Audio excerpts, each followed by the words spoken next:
Rydym ni, Merched Cymru, yn falch o gofio fod na gysylltiad hanesyddol agos rhwng ein gwlad fach ni a gwlad helaeth Unol Daleithiau'r America yn y cais am heddwch fyd-eang.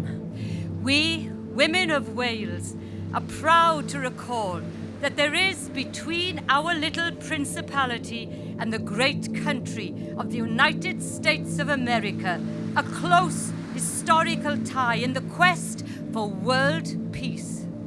Nid ydym yn cael ein hysgogi gan unrhyw gymhellion gwleidyddol. We are not actuated by any political motives. Rydym yn syml yn siarad fel Merched Cymru.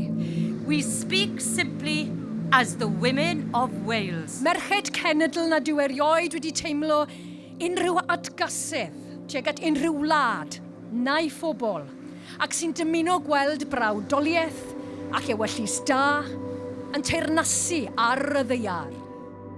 We long for the day when the affairs of nations shall be subject no longer to the verdict of the sword.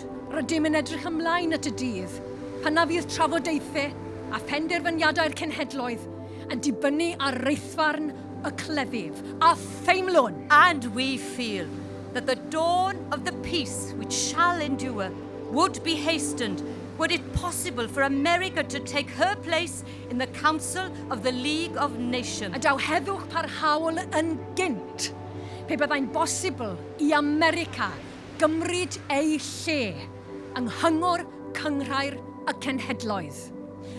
Rydym yn ymlawenhau.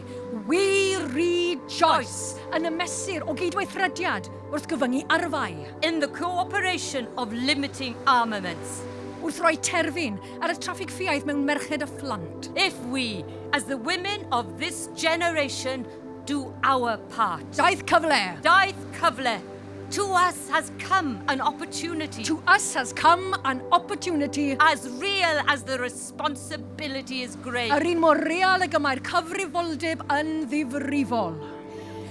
We would therefore appeal to you. Rydym ni felly yn apelio atoch chi, Merched Unol Daleithiau'r America. Women of the United States of America. Gyda malais tuag at neb.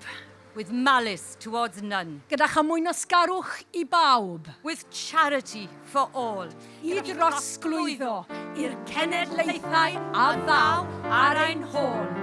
Etifeddiaeth anrydeddus, byd heb ryfel.